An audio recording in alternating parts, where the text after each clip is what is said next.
Donc voilà. Donc bienvenue pour ce premier dialogue Veritas, du coup organisé par le GBE Grand Ouest. Donc le GBE Grand Ouest, c'est les groupes bibliques universitaires. Et donc le but de cette association, c'est de pouvoir faire découvrir la Bible dans le monde étudiant. Mais rassurez-vous, si vous n'êtes plus étudiant ou si vous n'êtes pas encore étudiant, vous êtes les bienvenus à cette soirée, puisqu'on va tous discuter ensemble. Voilà, vous allez passer, j'espère, un bon moment. Et donc cette soirée va se dérouler en deux parties. La première partie va être une partie de 15 minutes de mini-interview pour bien rentrer dans le sujet. Et puis ensuite, après, on vous enverra un formulaire pour poser toutes vos questions. Et puis on discutera sur ces questions et puis on débattra. Donc les questions, vous allez les poser dans le formulaire qu'on va mettre sur le chat. Et puis ensuite, le chat, vous pouvez l'utiliser pour réagir face aux réponses qu'apporteront Marie-Christine et Thomas, qui seront nos deux intervenants ce soir. Et donc, je peux vous les présenter. Voilà, donc Marie-Christine, elle est coordinatrice régionale du GBU. Voilà, et puis c'est elle qui est responsable des dialogues Veritas. Je ne sais pas si tu veux dire bonjour Marie-Christine avant de commencer. Bonjour. Voilà. Voilà, et puis l'autre intervenant, ce sera Thomas. Donc Thomas, lui, il est pasteur et aussi aumônier dans les prisons. Et puis il a aussi une chaîne YouTube qui s'appelle Thomas le Pasteur sur YouTube. Voilà, si vous voulez aller voir le contenu qu'il produit. Voilà, Thomas, tu veux dire un petit mot pour te présenter? Ouais, merci beaucoup. Je suis très heureux d'être avec vous ce soir. Je vois qu'il y a des gens d'un peu partout. Moi, là, actuellement, je suis en région parisienne. Mais voilà, je me réjouis de passer cette soirée avec vous, de discuter autour d'un thème vraiment pertinent. Merci beaucoup pour l'invitation.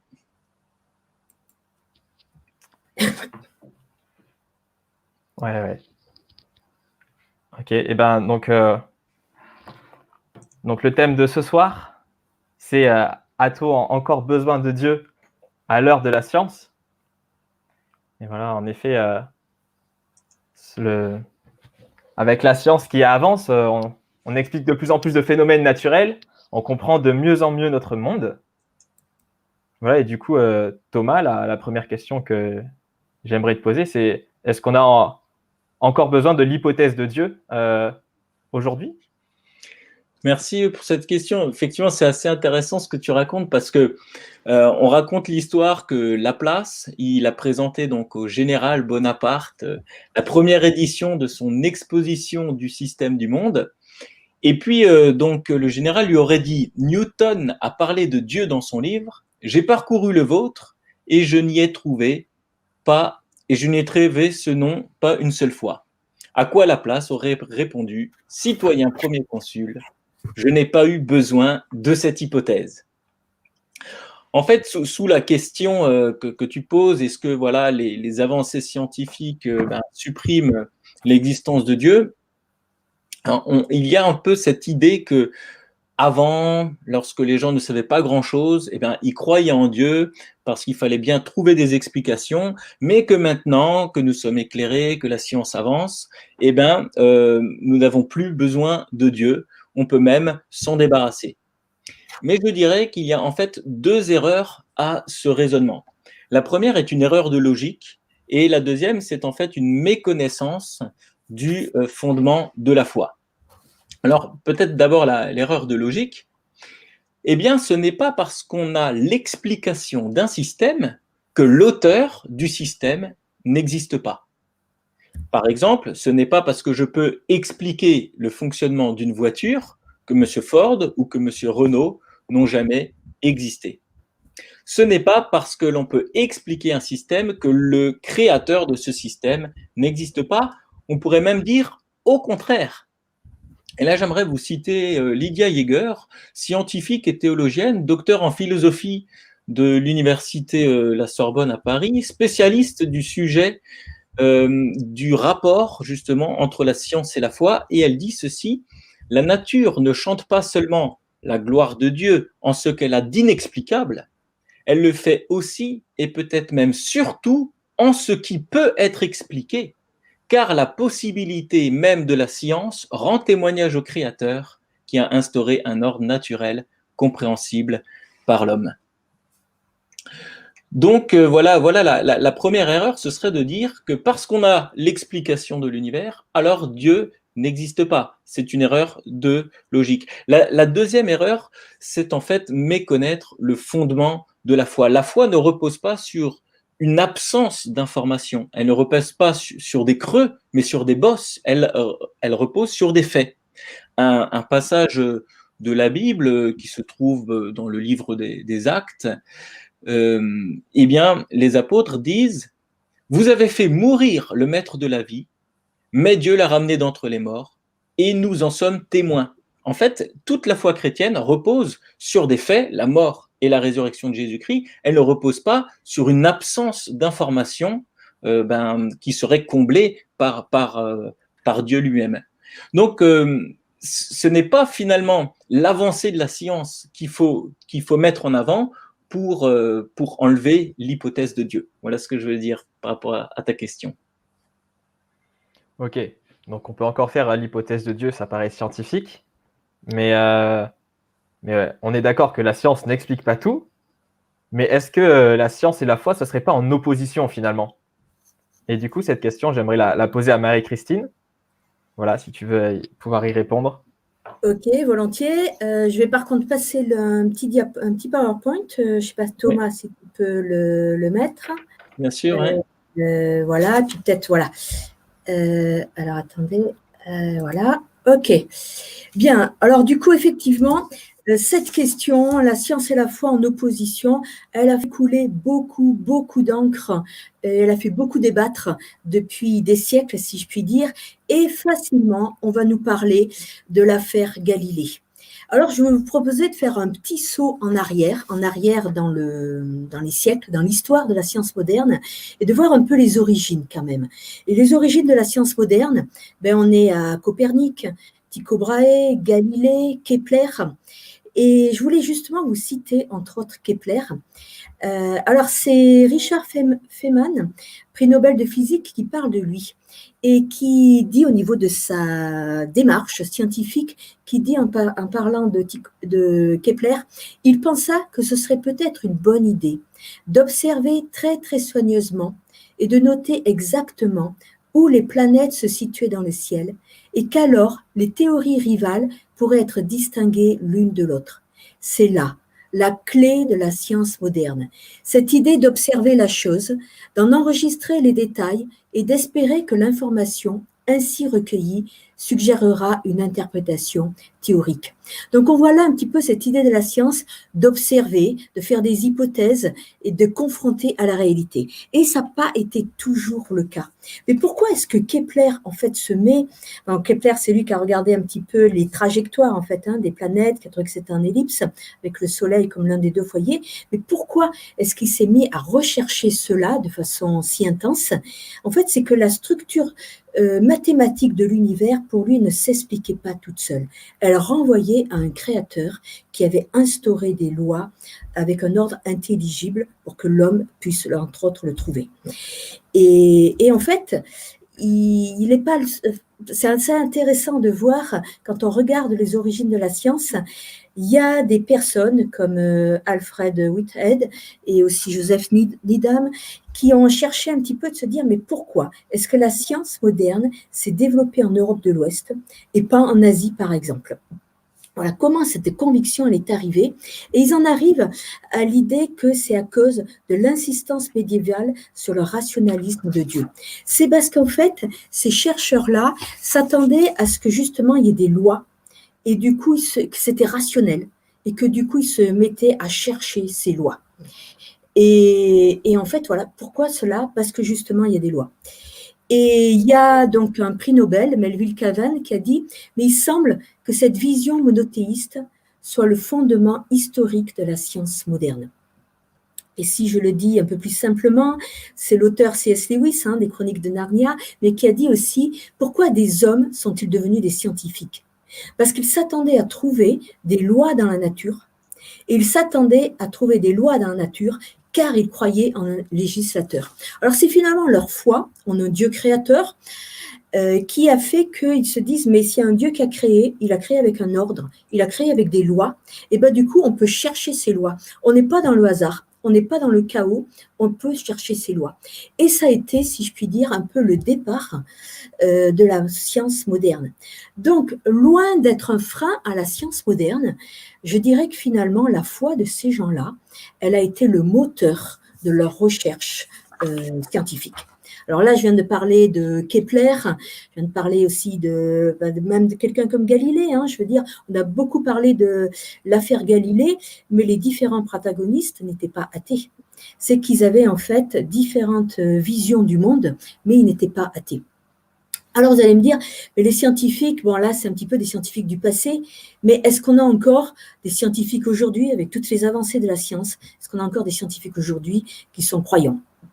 Alors, je pourrais citer des tas de gens, et moi j'ai personnellement un certain nombre d'amis qui sont dans la recherche, qui travaillent dans des laboratoires de recherche, que ce soit en physique, en biologie, etc. Donc oui, je connais personnellement des scientifiques croyants. Et là, j'ai voulu vous mettre des gens un petit peu plus connus.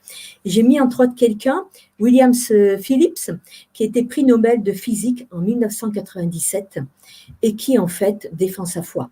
Donc là, c'est en anglais, il dit « mais je crois en Dieu à cause d'une foi personnelle, une foi qui est consistante, avec laquelle je connais aussi des choses sur la science. » Donc voilà, c'est quelqu'un qui va dire « voilà, moi, je crois en Dieu et même si je suis scientifique, l'un n'empêche pas l'autre. » Je vais citer quelqu'un d'autre que j'ai eu l'occasion personnellement de rencontrer, de faire une interview avec lui, Pierre North, qui était donc maître d'enseignement et de recherche au laboratoire d'astrophysique de l'EPLF, l'École Polytechnique de Lausanne, et quelqu'un qui est croyant, et quelqu'un qui un jour me disait « mais il y a une harmonie constatée qui force l'admiration ».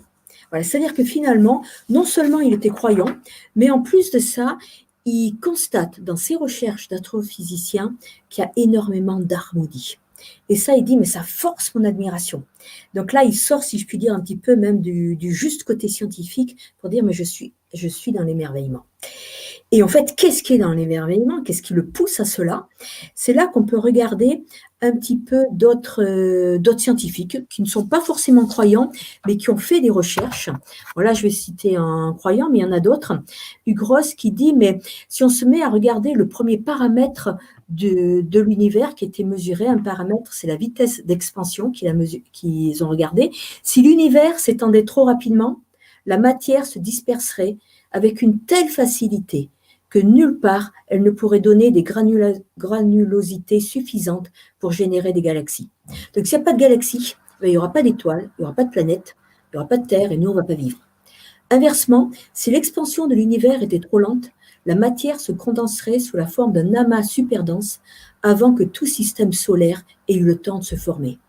Ce qui est le plus étonnant, c'est de savoir avec quelle précision la vitesse d'expansion doit être réglée pour que la vie puisse exister. Elle ne peut dévier que d'une partie sur 10 à la puissance 55. Voilà. Donc ça, c'est un exemple sur la vitesse d'expansion de l'univers, mais il prend aussi la force nucléaire forte qui régit l'interaction entre les protons et les neutrons. Il dit si cette force était ne serait-ce que 2% plus faible ou 0,3% plus intense, la vie serait impossible en tout temps ou en tout lieu de l'univers. Si cette force était trop faible, les protons et les neutrons ne colleraient pas les uns aux autres.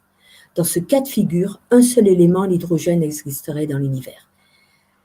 Voilà. Si elle était légèrement plus intense, il n'y aurait pas d'hydrogène dans la vie. Et puis alors, pour faire un peu plus simple, si on bouge simplement la distance Terre-Soleil de 2%, il n'y a pas de vie non plus. Donc voilà, toute cette précision, elle fait dire, mais si c'était du hasard, eh bien, il n'y aurait probablement pas notre univers. Et là, je vais mettre des citations, donc de scientifiques qui ne sont pas forcément croyants. TXT, Trenchanthan, qui dit « mais la chance ou la probabilité pour que l'univers soit né par hasard est à peu près égale à la chance pour un archer d'atteindre avec sa flèche un petit carré de 1 cm de côté, situé à 15 milliards d'années-lumière. » Donc, autant dire que cette probabilité, elle est quasiment nulle. Fred Hoyle, qui lui a dit la probabilité pour que la vie apparaisse par le hasard est à peu près la même que la probabilité pour qu'un cyclone soufflant sur une décharge puisse produire un Boeing 747. Et si je prends Alain Sandèche, lauréat en astronomie, Il a dit « Il semble bien improbable qu'un tel ordre soit sorti du chaos. Il doit y avoir un principe d'organisation. Pour moi, Dieu est un mystère, mais il est l'explication du miracle de l'existence, la raison pour laquelle il y a quelque chose plutôt que rien. » Donc un petit peu 3 parties pour répondre à cette question, science et foi en opposition. Déjà de dire que finalement, la foi, la croyance en un Dieu législateur a été pour beaucoup le démarrage en fait de la science moderne. Dire que des scientifiques croyants, ça existe, donc c'est peut-être pas si en opposition que ça. Et pour dire que de toute façon, quand on regarde la science aujourd'hui, elle nous pose des questions en nous faisant dire, mais finalement, l'univers est probablement bien trop complexe pour être venu par le seul hasard. Voilà, ce qui nous ramène à des questions très existentielles. Voilà.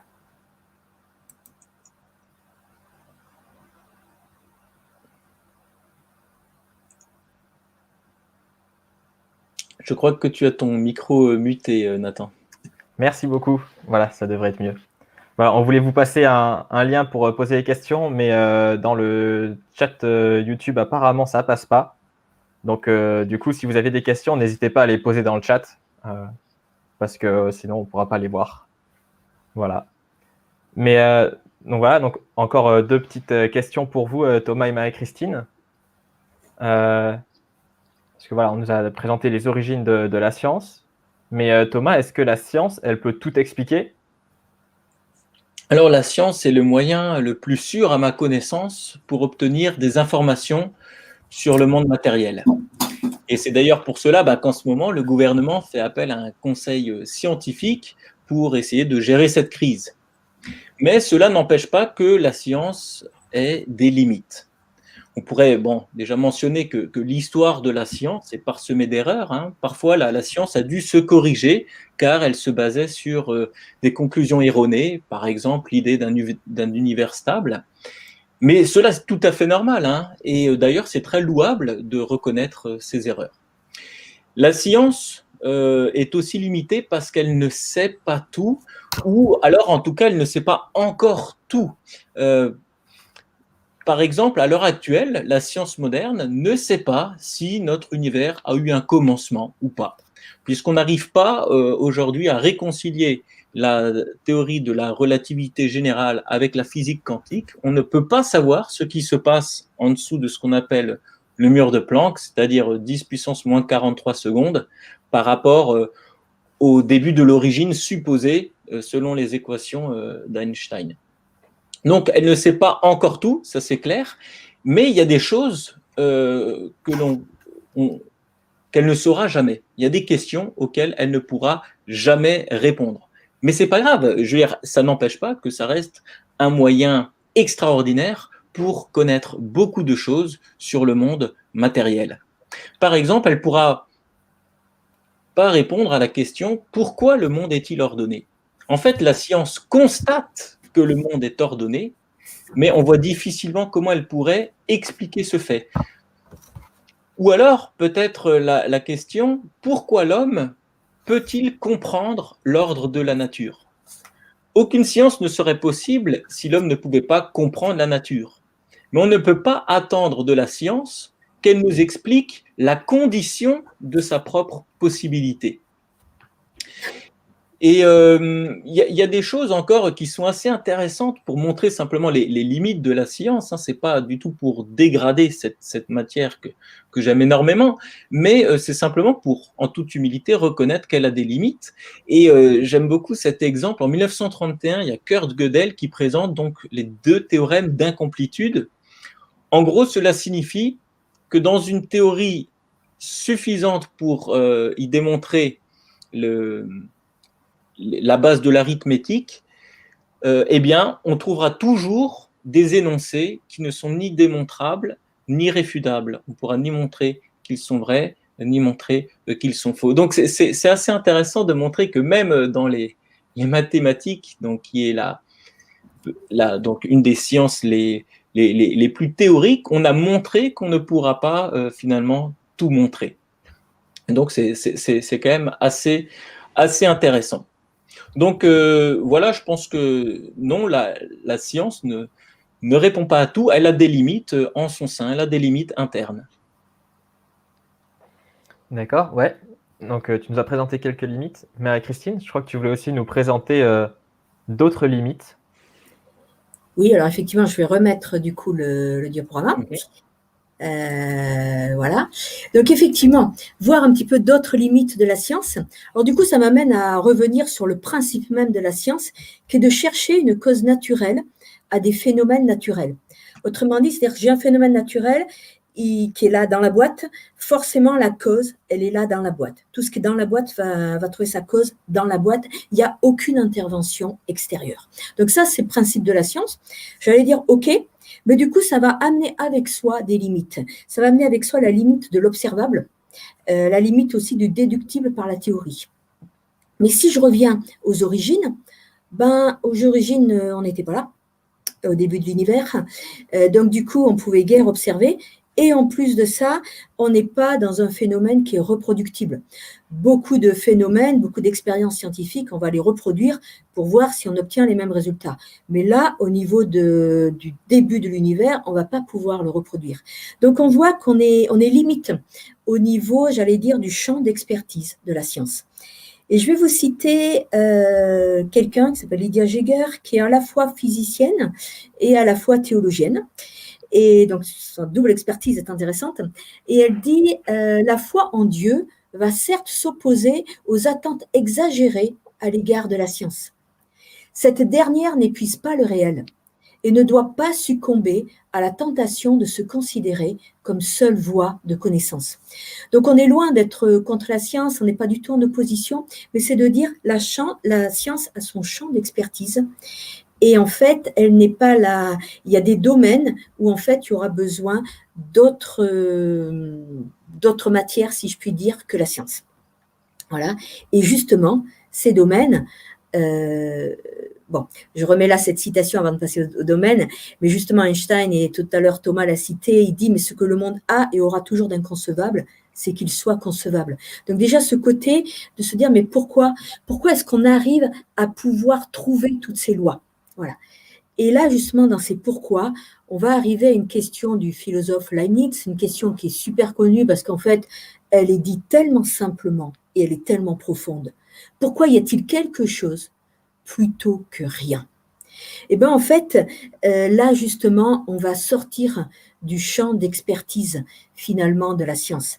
Et c'est un prix Nobel, Peter Medawar, qui disait « Il est évident que la science a ses limites, étant donné notre incapacité à répondre à des questions élémentaires, des questions d'enfants sur l'origine et la fin de toute chose, telles que comment tout a commencé, pourquoi sommes-nous sur Terre, ou quel est le but de l'existence. » Donc c'est vrai que là, on arrive à une limite qui n'est pas du tout dans l'ordre des équations et du physique, mais dans l'ordre du champ d'expertise.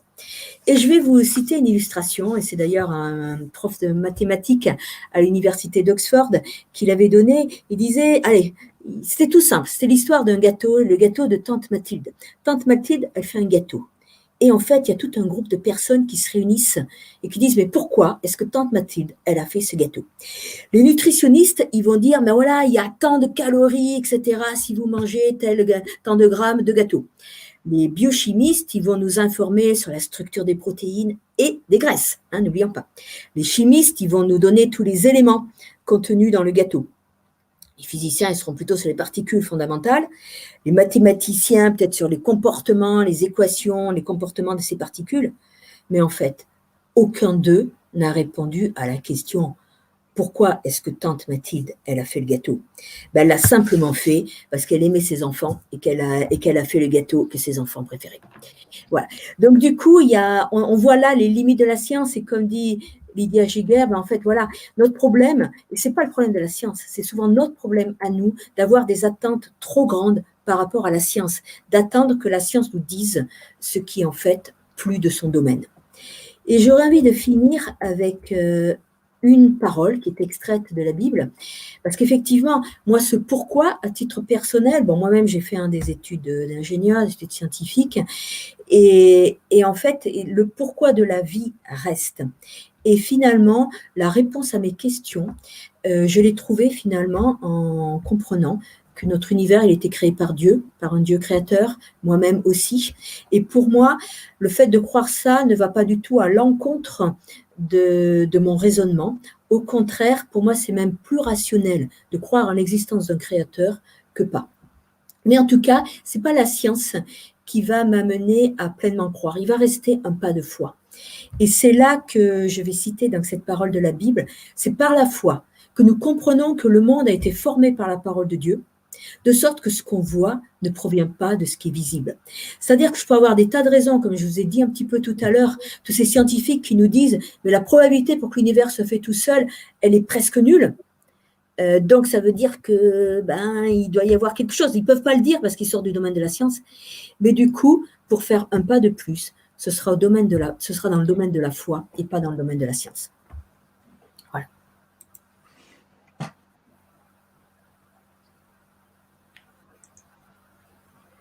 Voilà. Merci beaucoup Marie-Christine. Donc de notre côté, les présentations de la petite interview vont être finies. Et donc du coup, ça va être à votre tour si vous voulez réagir par rapport à ce qui a été dit, poser des questions. Donc vous pouvez le faire dans le chat. Et puis s'il y a des points qui ne sont pas clairs que vous voulez que Thomas ou Marie-Christine, n'hésitez pas à leur adresser des questions personnellement aussi si vous voulez. Et puis je leur poserai les questions. En tout cas, on peut commencer. On a une première question. C'est la Bible a-t-elle pour vocation de répondre aux questions scientifiques?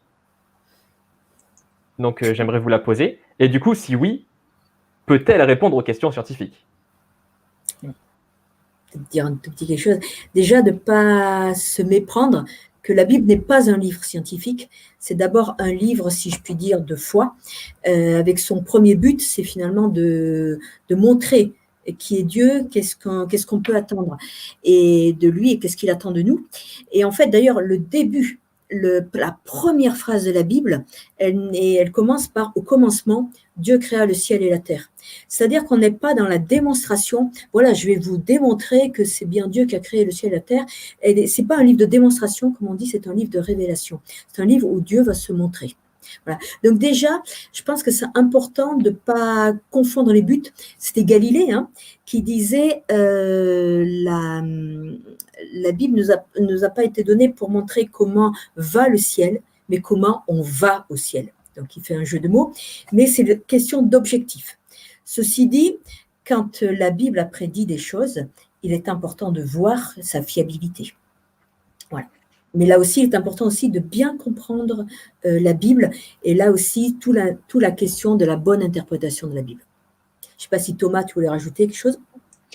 Oui, peut-être. En fait, je dirais tout simplement que la Bible, on pourrait dire, a été écrite pour nous, mais pas à nous. Et il faut savoir qu'elle a été écrite dans un contexte précis, un contexte où les gens étaient très loin des questions que nous, on aimerait pouvoir poser, notamment sur la création du monde, etc.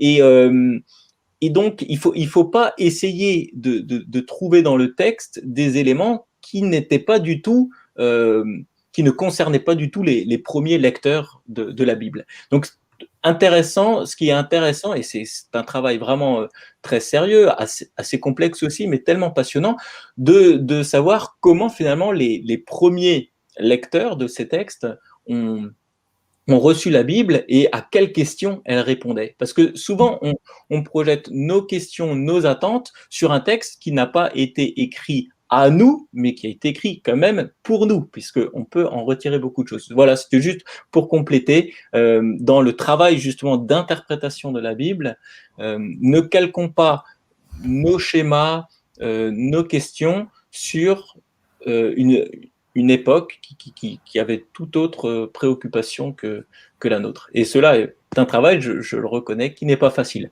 Donc, en 2 mots, la Bible a-t-elle pour vocation de répondre aux questions scientifiques?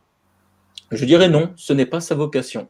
Sa vocation, c'est de parler d'autre chose, de parler d'une relation entre un Dieu créateur et l'humanité qu'il a créée, une relation voilà, qui a été brisée, mais que Dieu veut restaurer. Si on ne répond pas complètement aux questions, n'hésitez pas dans le chat à dire je veux un peu plus de compléments. Hein, n'hésitez pas. Alors, comme il y a un décalage par rapport au chat, hein, donc ne vous inquiétez pas si on répond à une question après et que vous réagissez pendant que vous avez la réponse. On fera en sorte qu'on puisse réagir à votre message. Voilà, donc il y a une autre question. Du coup, est-ce qu'on pourrait expliquer les miracles de la Bible par la science? Ah, Donc, je ne sais pas qui veut y aller, Marie-Christine ou Thomas. ben, c'est une bonne question. En fait, il faut aussi se poser la question, qu'est-ce qu'un miracle? Un miracle, on pourrait dire que c'est une intervention de Dieu, on va dire surnaturelle, puisque je pense que Dieu intervient dans le sens qu'il maintient toute chose, mais là, c'est une intervention ponctuelle, surnaturelle de Dieu. Alors, est-ce qu'on peut l'expliquer par la science? Justement, ça sort de l'ordinaire. Donc, pour moi, il n'y aura pas forcément d'explication scientifique. Ceci dit, Dieu peut utiliser, on va dire, ce qu'on appelle des causes secondes pour réaliser son plan. Des causes secondes, c'est-à-dire, imaginons que Dieu veut faire un désert se transforme en une plaine verdoyante, eh ben, il peut utiliser par exemple la pluie. Bon, là, je prends un exemple vraiment farfelu, mais et du coup, on va dire ah mais c'est pas Dieu qui a fait que le désert s'est transformé en une plaine verdoyante, c'est la pluie. Oui, mais Dieu a peut-être utilisé une cause seconde, la pluie, pour créer ce miracle. Donc, d'une certaine manière, il peut y avoir, on va dire, des éléments scientifiques dans la réalisation du miracle, mais voilà, si tout d'un coup il pleut en plein désert et qu'il n'a jamais plu avant, il y a peut-être quand même autre chose que tout simplement un phénomène naturel. Il se peut qu'il y ait quelque chose de surnaturel. Et justement, si c'est surnaturel, quelque part, ça va sortir du champ de la science. Voilà comment je comprends les choses. Mais peut-être que je ne me suis pas bien exprimé ou vous avez d'autres avis, et puis on peut en discuter, Marie-Christine ou Nathan, Non, moi, tu peux compléter. j'aurais juste envie de dire, là, de peut-être remettre cette diapo là que je vous avais mis. Le principe de la science, c'est d'expliquer des phénomènes naturels avec une cause naturelle. Donc, j'allais dire, par définition, le miracle va avoir du mal à rentrer dans le domaine de la science, puisque justement, vous avez tout d'un coup quelqu'un, je pense à un miracle qui est dans l'évangile écrit par l'apôtre Jean, un aveugle qui est aveugle depuis sa naissance, et Jésus va le guérir. Ben, en fait, ça, au niveau scientifique, on va avoir du mal à l'expliquer, parce que justement, on n'a pas et même si la médecine évolue, on n'a pas de cause naturelle à ce phénomène-là. Donc, si je puis dire, le miracle par essence, c'est justement ce qui ne va pas être une cause naturelle, un phénomène naturel. Merci beaucoup pour ces réponses. Oui, peut-être juste encore un petit complément. Enfin, deux choses rapides. La première, c'est que justement, il y a un magicien, Gérard Majax, qui a essayé d'expliquer les miracles de la Bible comme étant des tours de magie. Donc voilà, il a écrit un livre que j'ai commencé à lire, je n'ai pas encore fini. On voit aussi que voilà, il y a bien des limites à ces explications. Mais autre chose, parfois le miracle peut être quelque chose qui peut paraître naturel, mais dont les circonstances font que ce soit un miracle. Imaginons par exemple avoir un enfant, c'est quelque chose de tout à fait naturel, mais dans certains cas, ça peut être un miracle dans le sens que quelqu'un qui, a priori, n'était pas capable, tout d'un coup, se trouve en train d'enfanter, eh ben, c'est c'est parce qu'il y a une intervention de Dieu. Pourtant, c'est quelque chose de tout à fait naturel d'avoir un miracle. Et cela me fait penser à une petite blague, en fait, c'est aux États-Unis. Alors, dans une église, il y a une grande chorale qui chante. Et puis là, il y a un scientifique qui passe à côté, un scientifique athée qui rentre, qui dit « Arrêtez de chanter, pourquoi vous chantez? C'est n'importe quoi votre histoire. » Alors, le chef de la chorale, il dit « Mais vous vous rendez compte comme c'est formidable Dieu a écarté la mer des roseaux pour que le peuple d'Israël puisse passer. C'est vraiment un miracle extraordinaire. » Et là, le scientifique, il dit « Écoutez, calmez-vous là, asseyez-vous un peu, respirez. C'est pas du tout un miracle. Il faut savoir que il y a des phénomènes de marée. Quand ils ont traversé, il y avait un tout petit peu d'eau. Donc, c'est pas du tout un miracle. Ça s'explique très, très bien de manière naturelle. » Et puis, il sort, il est tout content. Il referme la porte, et là, la chorale chante encore plus fort. Alors, il rentre, il dit, mais écoutez, vous avez vraiment rien compris, là, ce que je vous ai dit. Il dit, mais si, mais c'est tellement extraordinaire que Dieu a noyé toute une armée d'Égyptiens dans sa dos. Donc, en fait, tout simplement pour dire cette petite blague, pour dire qu'en fait, peut-être que quelque chose peut s'expliquer, voilà, par un phénomène de marée, mais le fait que le phénomène se produise au moment où Dieu le demande, dans les circonstances telles qu'elles sont là, eh ben, il y a sans doute Dieu derrière. Voilà un petit peu, je ne sais pas si ça embrouille pas plus ces choses, mais voilà un petit peu ce que je dirais sur cette question. Dernière petite chose que je voudrais rajouter, c'est que c'est vrai que les miracles, nous, ça nous fait, parce qu'on n'a pas l'habitude de voir ça, c'est normal.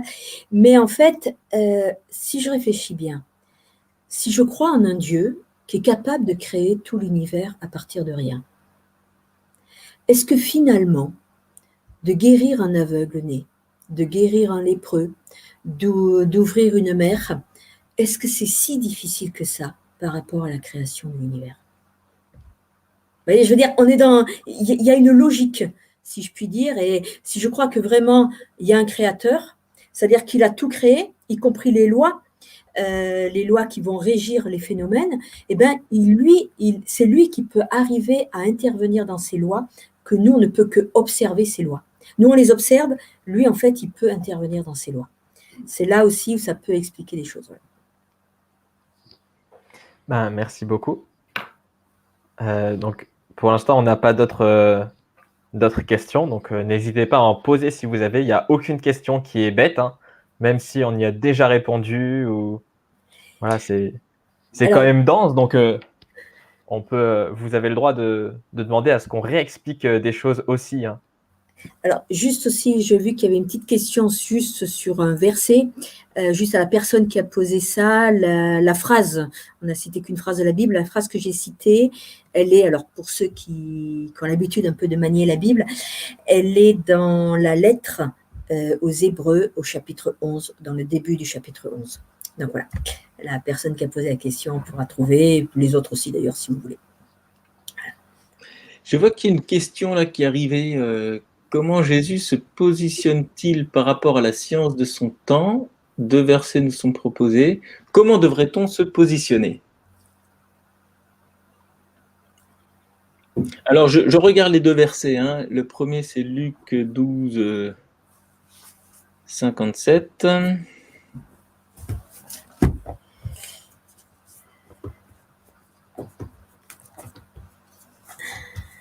Ah voilà, c'est ça.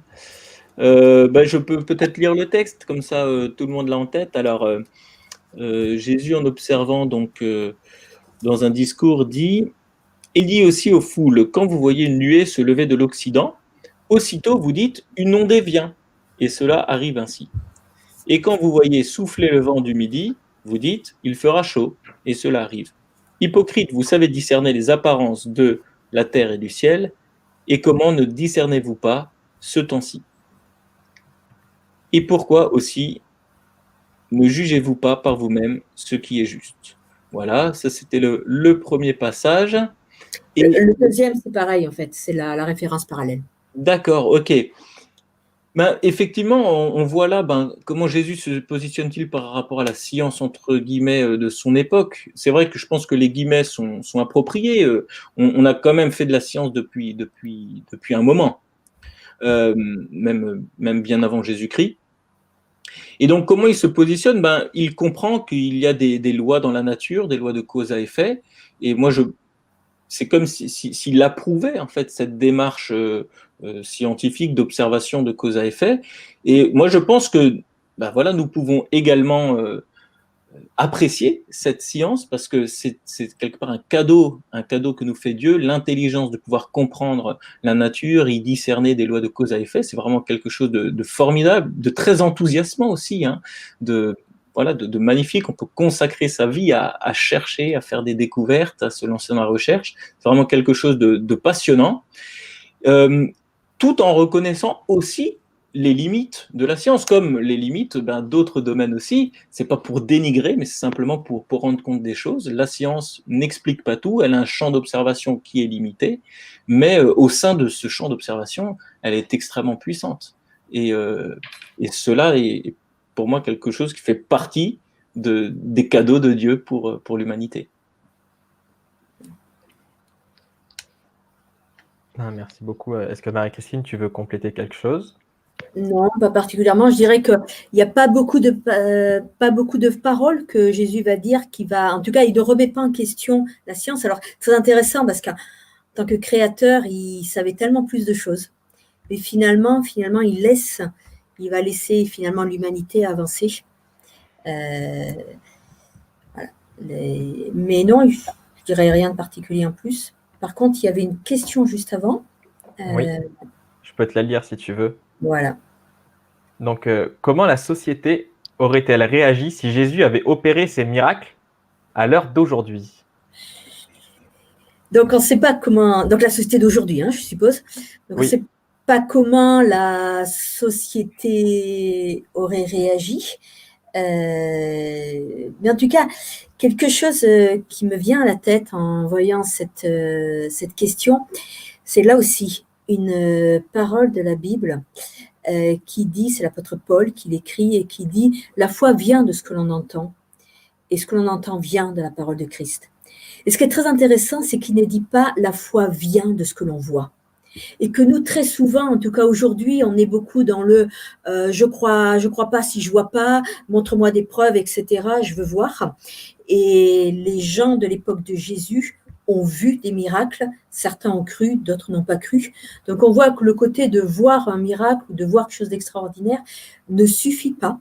Et pourtant, notre société aujourd'hui, j'ai l'impression, est beaucoup dans l'attente à la fois de voir, mais est-ce que pour autant ça déclencherait la foi? Non, ça déclencherait probablement des interrogations, une démarche de foi chez certains, mais après, le passage suivant, si je puis dire, pour venir à la foi, il va être par ce que l'on entend, et donc du coup, par entendre la parole de Dieu ou par la lire. Voilà, c'est déjà une première chose que je voulais dire. Une deuxième chose, c'est que on est dans un siècle on a dit, là c'est encore notre titre, a-t-on encore besoin de Dieu à l'heure de la science, dans un siècle très scientifique, mais en même temps, c'est pas pour autant que tout le monde est toujours rationnel. Et j'ai l'impression que dans l'être humain, oui, on a une partie rationnelle, mais dans beaucoup de nos décisions, ce n'est pas forcément le rationnel qui va primer. Souvent, ça va être l'émotionnel. Ça va des fois être la crainte qui va faire qu'on va s'attacher à telle chose ou telle croyance. Donc, si je puis dire, je crois que l'homme, quand je dis l'homme, c'est l'homme, la femme, bien sûr, n'est pas très différent aujourd'hui de ce qu'il était à l'époque de Jésus. Donc, peut-être, probablement, qu'on aurait eu les mêmes réactions qu'à l'époque de Jésus. Voilà. En tout cas, première pensée, je ne sais pas, Thomas, ce que tu dirais. Non, je n'ai pas forcément beaucoup à compléter. C'est vrai que ce qui est intéressant, c'est de se dire, effectivement, le miracle, dans certains cas, aide à croire, mais pas toujours.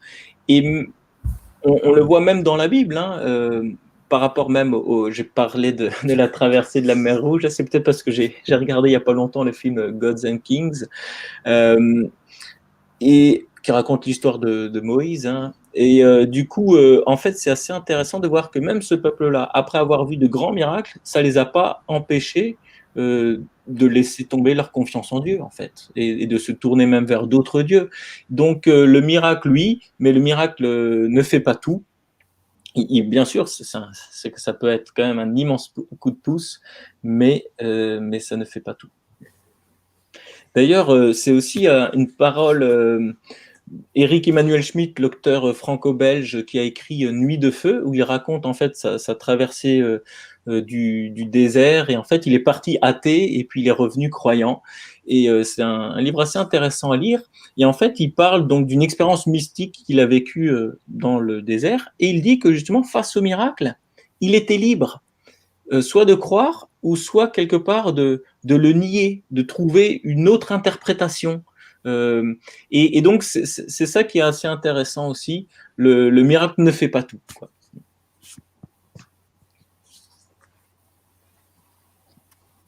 Ouais. Alors, on a une question de définition.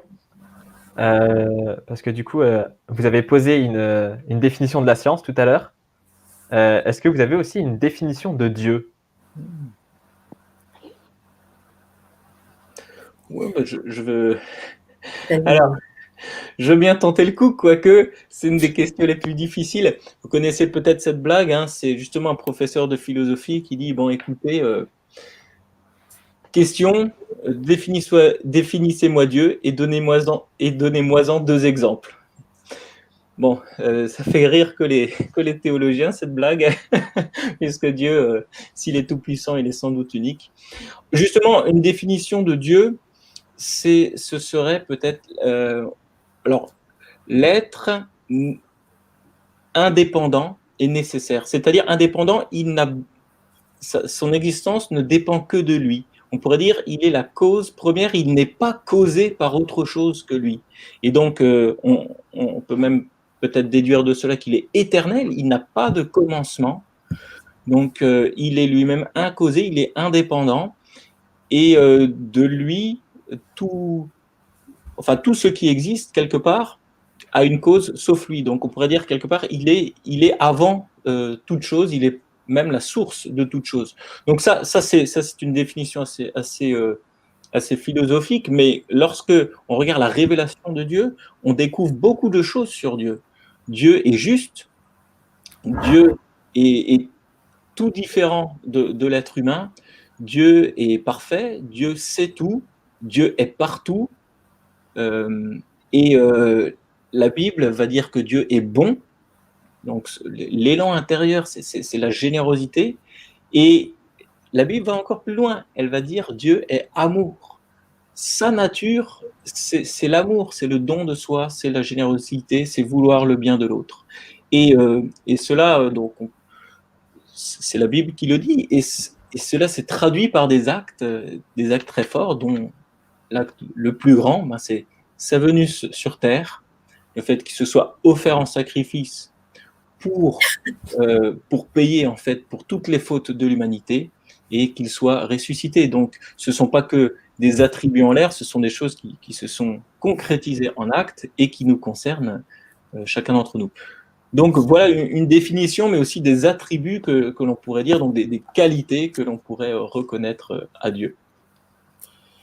Je dirais peut-être, ça, pendant que Thomas parlait, ça me faisait penser, il y a quelqu'un qui, dans la Bible, a demandé à Dieu, mais c'est quoi ton nom? Parce que justement, Dieu l'a envoyé, c'est Moïse, hein, Dieu l'a envoyé vers Pharaon pour faire sortir le peuple d'Égypte, mais pour parler aux Israélites, il dit, mais s'il me demande ton nom, qu'est-ce que je vais dire, quoi, hein, je dis dans mes mots. Et c'est là que Dieu va donner à Moïse, comment on l'appelle, c'est le fameux Yahweh, et en fait qui se traduit, alors qu'on a du mal à traduire, hein, je suis celui qui est, je suis celui qui suis, qui est traduit souvent dans nos Bibles françaises par l'Éternel, justement celui qui va être et qui va... Bon, c'est même pas le avant-après, c'est celui qui est en dehors du temps, chose que nous, qui sommes des créatures d'espace et de temps, on a beaucoup de mal à réaliser ce que peut être éternel, puisque nous, le temps fait partie de nous-mêmes, quoi, hein, de notre créature. Mais donc, du coup, il va dire, voilà, je suis. Et finalement, ça revient à ce que disait Thomas de façon peut-être un peu plus philosophique. Voilà, c'est l'ultime réalité, Dieu. C'est la cause de tout. C'est celui qui est. Mais alors, ce que je voulais dire aussi, c'est marrant parce que quand j'ai lu la question, je me serais attendue à une autre question. Parce que du coup, on parle beaucoup de science et de foi. Et je me suis dit, on a donné un peu une définition de la science. On aurait pu parler aussi de la foi. Et la foi, c'est cette confiance. Et c'est là que je dirais, là on en a un petit peu parlé, mais en fait la foi, ça va être de faire confiance à la parole que j'entends. La foi, elle va se poser sur quelque chose. Elle va se poser entre autres sur une révélation de Dieu, elle va se poser sur une promesse, elle va se poser sur quelque chose qui va être dit, et elle va le prendre, le saisir et pouvoir agir en fonction. Et ça, je trouvais que c'était important de le dire parce que des fois, la foi, ça peut être la religion, ça peut être quelque chose d'assez vague. Mais voilà, un petit peu la foi, ça va saisir ce que Dieu dit, entre autres la promesse, et du coup, va pouvoir agir en fonction. Merci beaucoup pour ces réponses. Donc, pour l'instant, je ne vois pas d'autres questions. Voilà, si on a encore un peu de temps, donc si vous voulez poser des questions, vous pouvez.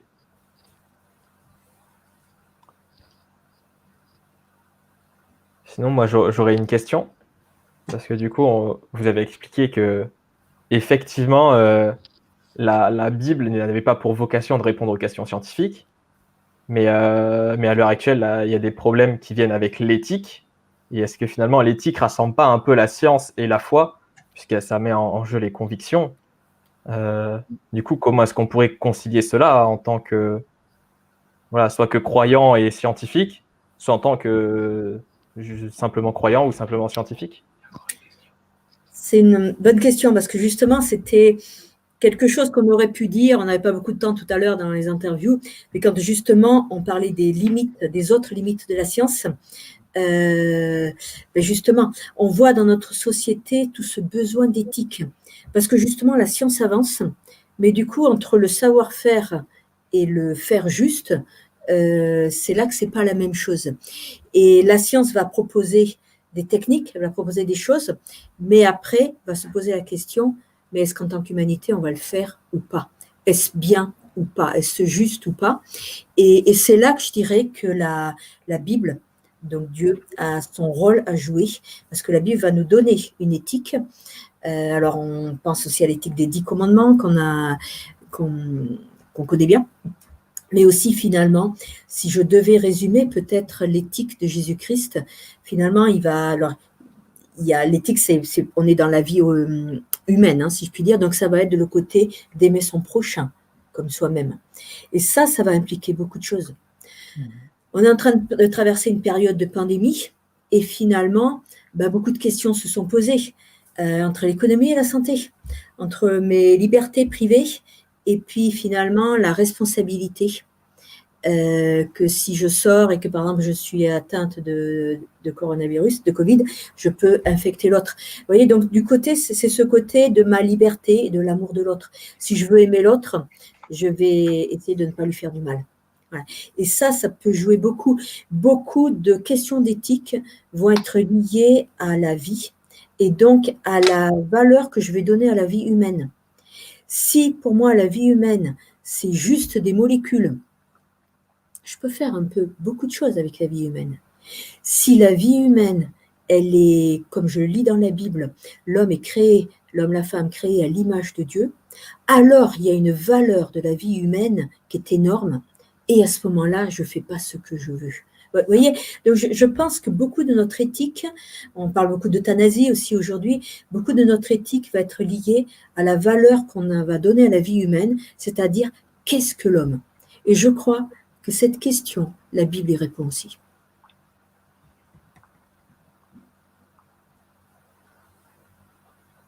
Je ne sais pas si Thomas, tu voulais rajouter quelque chose? Non, et je rejoins tout à fait ce que tu dis, parce que la science nous montre des possibilités de faire, mais est-ce que ce qui est possible de faire est aussi bon de faire? Et c'est ce que tu as dit en introduction. Et là, on a besoin de quelque chose de plus que la science, puisque la science dit voilà ce qui est possible de faire, mais elle ne répond pas à la question est-il bon de le faire? Est-il bien de le faire? Est-il juste de le faire? Et du coup, là, il y a besoin que l'équipe scientifique peut-être soit complétée par des comités, par exemple des comités d'éthique, comme il en existe par exemple en France. Mais ouais, je rejoins tout à fait ce que tu dis. À ton micro, Nathan. Merci beaucoup pour votre réponse. Voilà. Alors, on a une question. Est-ce qu'on peut considérer que la Bible fait aussi une démonstration de ce qu'est la psychologie humaine à travers les différents comportements des humains dedans? Mhm.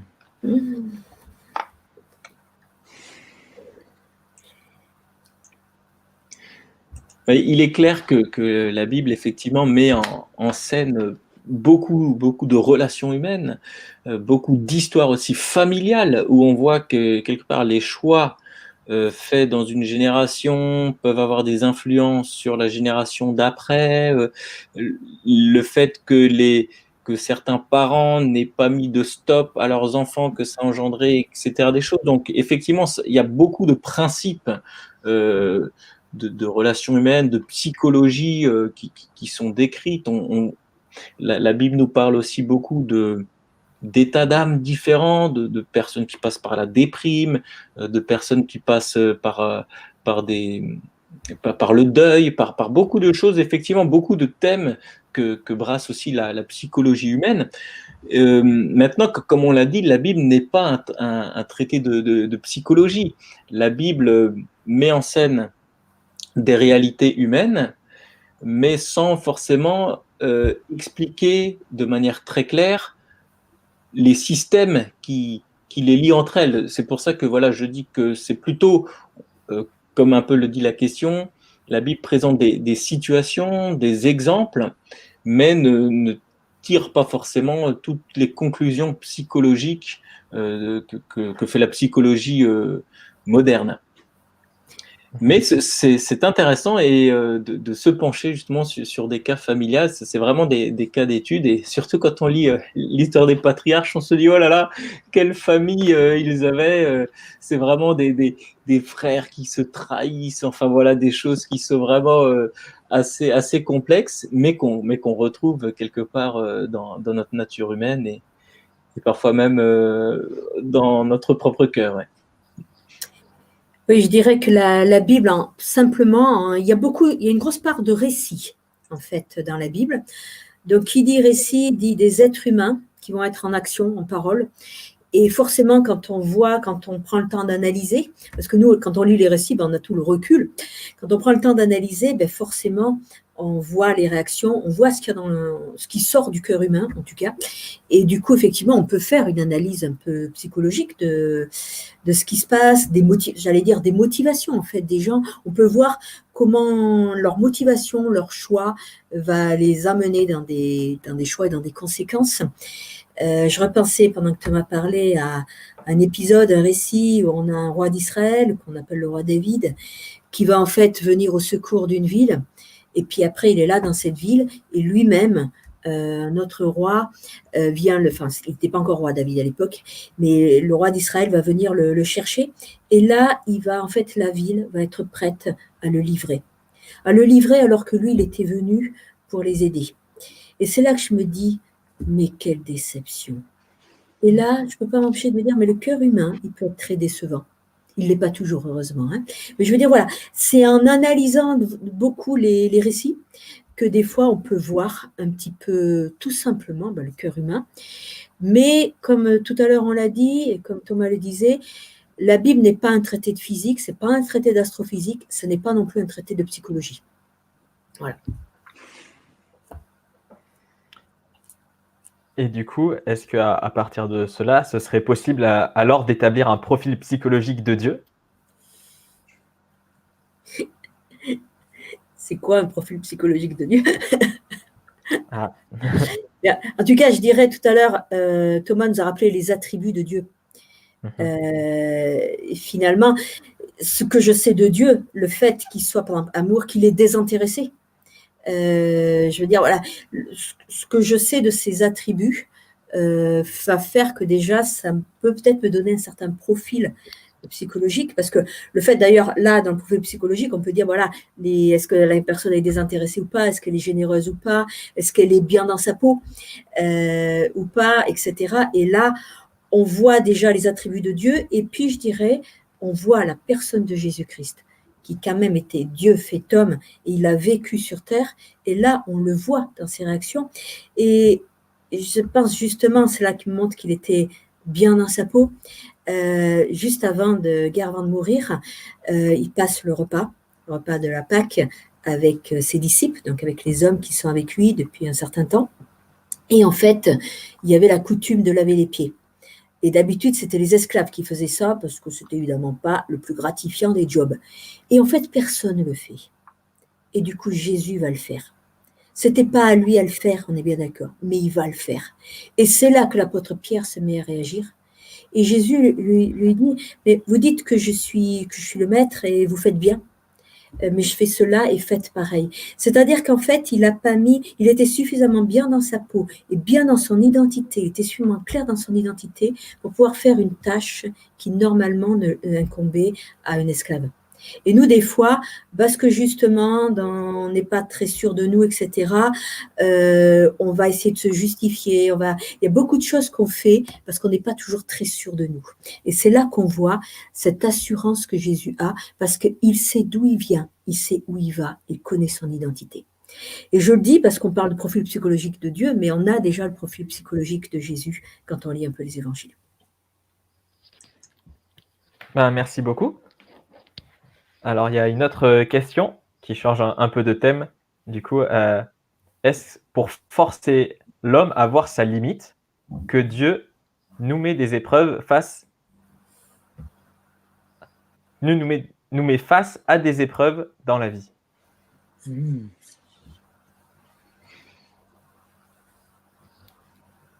coup, est-ce que vous pensez que finalement Dieu intervient pour qu'on se rende compte, malgré la science, qu'il existe encore?